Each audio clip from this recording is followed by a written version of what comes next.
Bonjour et bienvenue sur Business et Mindset by Gwen. Dans cette vidéo, nous parlerons des risques que vous devez prendre dans la vie qui vous propulseront en fait vers le succès. Ici, nous abordons les sujets liés au business, aux finances, au mindset et à tout ce qui peut vous aider à avoir une ou plusieurs sources de revenus supplémentaires. Donc, si vous êtes intéressé par l'un de ces trois sujets, n'hésitez pas à vous abonner pour ne rien rater.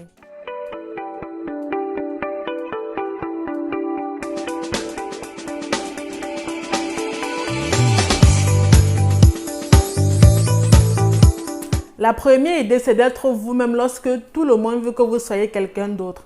Ce qu'il faut comprendre de base, c'est quoi? Vous n'êtes pas X, vous n'êtes pas Y. Vous êtes en fait un individu qui a des rêves, qui veut impacter, qui veut être considéré comme une source de motivation. Vous êtes en fait un individu qui ne veut pas passer sa vie, mais qui veut vivre réellement sa vie. Et en fait, vous n'êtes pas aussi ce que forcément votre oncle pense de vous. Vous n'êtes pas forcément ce que vos amis pensent de vous. Vous êtes en fait une personne en constante évolution qui absorbe tout ce dont elle a besoin et tout ce qu'elle trouve utile pour facilement se développer. Cette idée me parle beaucoup parce qu'avant, je faisais des choses uniquement pour plaire aux autres. J'avais pas forcément, on va dire ça comment, j'avais pas de personnalité, je n'étais pas sûre de moi, j'avais un faible estime de moi. Ce qui fait en fait que à chaque fois par exemple que je devais prendre une décision ou bien à chaque fois par exemple que je devais faire des choses qui étaient importantes pour moi, je ne les faisais pas parce que je considérais beaucoup le regard des autres. Je considérais beaucoup ce que les autres devaient dire de moi. Et ce qui fait en sorte que chaque fois que je voulais prendre des décisions, je partais toujours demander à X ou à Y et je considérais toujours ce qu'ils me disaient. En fait, je n'essayais même pas de réfléchir de moi-même pour question de savoir si ce qu'on m'a dit est bien ou pas, dans quelle mesure en fait est-ce que je pouvais utiliser ce qu'ils m'ont dit pour par exemple me développer, pour par exemple réfléchir, ajouter ma part de connaissance à ce qu'ils ont dit, pour par exemple prendre une bonne décision. Ce que je faisais en fait, c'est que je prenais tout ce qu'ils me disaient, tout ce que les gens me disaient, tous les gens avec qui je me tournais pour prendre conseil, je me tournais vers eux, tout ce qu'ils me disaient, je prenais ça comme argent comptant. Pour moi, en fait, tout ce qu'ils disaient, je devais le faire parce que j'avais peur de m'affirmer, parce que j'avais pas suffisamment confiance en moi. Et à partir du moment en fait où j'ai eu le déclic que chacun a sa vie, chacun fait en fait les choses qui sont importantes pour lui. Et ce qui est en fait important pour moi, c'est de faire les choses qui me rendent heureuse. C'est de prendre mes propres décisions pour après les assumer. Parce qu'à partir du moment où vous ne prenez pas vos propres décisions, à partir du moment en fait où vos décisions sont uniquement basées sur ce que les autres pensent, il arrivera en fait un moment où vous ne vous sentirez pas capable d'assumer en fait les décisions que vous avez prises, tout simplement parce que vous êtes uniquement basé sur ce que les autres ont dit, sur ce que les autres pensaient de vous pour pouvoir vous aussi à votre tour agir. La deuxième idée, c'est de trouver ses limites. Une étude a prouvé que la plupart des gens abandonnent à 40% de leurs capacités. Et en tant qu'être humain, nous ne comprenons pas forcément nos limites parce qu'en fait, notre corps et notre esprit sont conçus pour nous mettre à l'abri du danger, sont conçus en fait pour nous canaliser dans une certaine zone de confort. La plupart des gens en fait traversent leur vie sans exactement savoir ce qu'ils peuvent faire. Ils choisissent délibérément d'être moins performants et à un moment donné en fait, ils ont l'impression qu'ils sont moins talentueux, qu'ils n'ont pas assez confiance en eux. Déjà, la chose qu'il faut comprendre, c'est quoi? Chacun est venu sur cette terre parce qu'il a des compétences particulières, parce qu'il a un certain talent. Et je trouve juste en fait qu'à un moment donné, c'est juste dommage de gaspiller en fait ce potentiel qui est en nous. D'aucuns ont peur de tester par exemple de nouvelles choses, peur par exemple d'accumuler de nouvelles expériences. Et à cause de tous ces facteurs-là, préfèrent par exemple rester dans leur coin, rester en fait dans leur zone de confort et de ne pas tenter. Parce que à partir du moment en fait où vous ne cherchez pas à trouver exactement quelles sont vos limites, jusqu'où est-ce que vous pouvez aller, vous ne pouvez pas en fait répondre à ces questions dont vous vous êtes toujours posé. Vous ne pouvez pas en fait trouver une solution à ces questions que vous avez toujours voulu savoir. Donc c'est important à un moment donné de laisser ces peurs de côté et juste d'oser. Avoir peur d'échouer, c'est juste une sorte d'excuse que l'on s'invente pour ne pas sortir de notre zone de confort. En fait, j'ai compris en fait avec le temps que ça ne sert à rien d'avoir des limites. Déjà, pourquoi? Parce que nous tous, nous avons une destinée, nous avons tous une même fin et en fait, c'est la mort. La mort est quasiment imprévisible. Et en fait, ça ne sert à rien de jouer le jeu de la sécurité si nous allons tous y passer.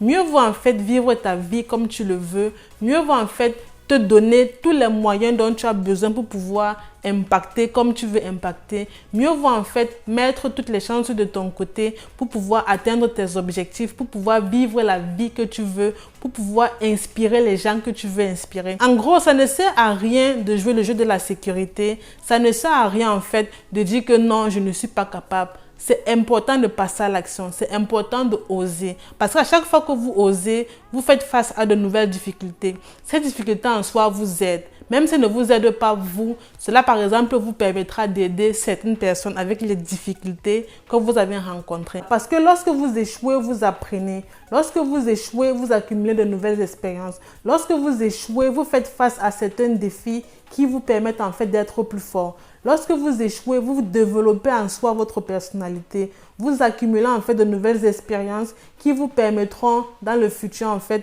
de saisir de nouvelles opportunités d'affaires. La troisième idée consiste à avoir ses propres critères de réussite. Déjà, les personnes à succès considèrent qu'elles ont déjà gagné avant même de commencer la bataille, alors que leur contraire considère en fait qu'elles ont déjà perdu avant même de commencer. Pourquoi? Parce qu'elles se basent sur les moqueries qu'elles ont subies au quotidien. Elles se basent en fait sur leur frustration. Elles se basent en fait sur le regard des autres pour agir. Elles se basent en fait sur leur peur. Et c'est pour ça en fait qu'elles échouent avant même d'avoir commencé. La plupart des gens considèrent le rêve des autres, le succès des autres comme leur propre rêve. Ce qui veut dire quoi en fait? Parfois, on veut tenter un business, parfois on veut lancer un business, on veut saisir une nouvelle opportunité d'affaires parce que X et Y ont tenté et ça a fonctionné. Mais en fait, cela ne fonctionne pas comme ça. Vos critères de réussite, en fait, ne sont pas les mêmes critères de réussite d'une autre personne. Ce n'est pas parce qu'une personne a tenté quelque chose que ça a fonctionné, que cela veut automatiquement dire que cela fonctionnerait pour vous. Pour d'aucuns, en fait, la dignité, le respect passe avant tout. Pour d'autres, le respect et la dignité ne valent pas la peine. Donc, une manière de dire que si vous basez vos critères de réussite, si vous basez en fait vos critères de réussite sur les objectifs des autres, donc en fait, c'est important de considérer vos propres objectifs à vous. Ne pas forcément prendre ce que les autres ont réalisé et de faire de ça vos propres objectifs. C'est clair, en fait, dans la vie, on a besoin, par exemple, de se servir de certains mentors pour pouvoir avancer. Mais c'est important, en fait, à un moment donné, de prendre une pause et de se demander pourquoi est-ce qu'on veut automatiquement réaliser tel business? Dans quelle mesure est-ce que je pourrais résoudre les problèmes de ma communauté? Dans quelle mesure est-ce que ce business-là me permettra de me développer, de devenir par exemple une meilleure personne? Quels sont les avantages en fait que ce business-là m'offre? Il y a de cela quelques années, j'avais décidé d'ouvrir un site internet à l'international qui devait en fait offrir les opportunités de travail. Et l'idée m'était venue en fait d'un YouTuber américain qui avait pu réaliser cela. Le rendu était juste génial. Régulièrement, c'est l'erreur qu'on commet. C'est quoi? C'est que on prend, je vais dire ça comment, on considère l'objectif des autres comme notre propre objectif. Ce n'est pas forcément parce que X ou bien Y ont pu réaliser quelque chose que cela veut automatiquement dire que si nous faisons exactement la même chose, nous allons avoir le même succès. À partir du moment où vous n'avez pas établi ces bases-là, même si vous parvenez à atteindre ce que d'autres personnes considèrent comme le succès, si par exemple cet objectif-là ne vient pas vraiment de votre propre cœur, si cet objectif-là n'était pas un objectif auquel vous teniez vraiment, alors vous considérez en fait ce succès comme un échec. Comme si vous aurez par exemple pu faire mieux, comme si vous aurez pu faire plus ou être plus heureux en faisant autre chose. Vous aurez en fait l'impression de ne pas avoir progressé dans la vie en fait. Donc, c'est régulièrement la raison pour laquelle des gens finissent parfois par détester leur vie avec des emplois prestigieux. La quatrième idée est d'aller à l'encontre de ce que tout le monde pense et avoir raison. De façon générale, les gens vous diront que quelque chose est impossible, qu'ils se sont déjà suffisamment renseignés sur le domaine et que c'est impossible de réussir dans le domaine. Ils vous diront en fait de ne même pas essayer parce que ça ne marchera pas. D'aucuns en fait n'auront même jamais essayé. D'aucuns n'auront aucune idée, mais ils vous décourageront juste pour que vous ne tentez pas, pour que vous n'osez pas, pour que vous n'ayez pas de succès. En fait, c'est pour ça que régulièrement on dit dans la vie, ce n'est pas tout le monde qui veut ton bien.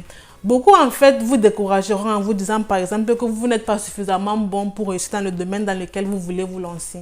Ils vous décourageront en vous disant par exemple que ça ne marchera pas, que vous n'êtes pas par exemple assez intelligent ou bien assez talentueux, que ça ne vaut même pas la peine d'essayer. Certains vous diront que vous n'êtes pas né avec les bons parents, que vous n'avez pas la bonne couleur de peau, vous n'avez pas le bon sexe ou tout simplement que personne n'est capable de le faire. Mais une chose est sûre en fait, c'est que quoi? Tout est impossible jusqu'à ce que quelqu'un le fasse. C'est très important que vous remarquez, que vous retenez ça. Tout est impossible jusqu'à ce que quelqu'un le fasse. C'est la raison pour laquelle beaucoup vivent dans l'illusion. Ils ont tellement de projets, tellement d'idées, mais ils n'osent pas en fait parce qu'ils se disent que non, ça ne va pas fonctionner, parce que X a dit que ça n'allait pas fonctionner, Y a dit que c'était impossible. Mais en fait, ce qu'il faut comprendre, c'est quoi? C'est que à chaque fois que vous aurez par exemple une idée de business ou bien un projet à mettre sur pied, ce n'est pas tout le monde qui vous encouragera toujours. Il y aura toujours certains qui essaieront de vous tirer vers le bas. Il y aura toujours certains en fait qui essaieront de vous ramener en arrière tout simplement parce qu'ils essayent de se comparer à vous. Ils se disent par exemple que si vous parvenez à mettre votre projet sur pied et que cela a du succès à la longue, alors automatiquement vous serez au-dessus d'eux. Donc à un moment donné, ils font tout pour vous garder au même niveau que, par exemple, je sais pas, à chaque fois que vous avez une idée, c'est très important de faire ses propres recherches. Ne pas forcément se baser sur ce que les autres disent. Parfois aussi, vous allez par exemple vous diriger vers vos mentors, question d'avoir plus d'idées sur la chose, mais ne prenez pas en fait toujours ce que vos mentors vous disent pour argent comptant.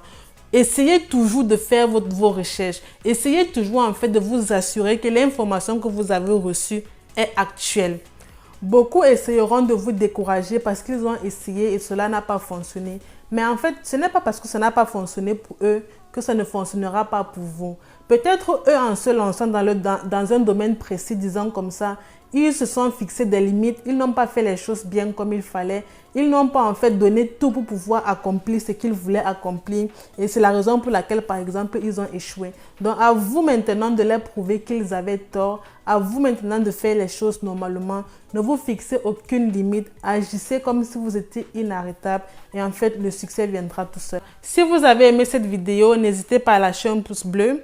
Dans une prochaine vidéo, nous allons aborder les différentes astuces qui vous permettront en fait de booster votre productivité. Et cela en fait vous rapprochera vers le succès. Donc n'hésitez pas à vous abonner pour ne rien rater.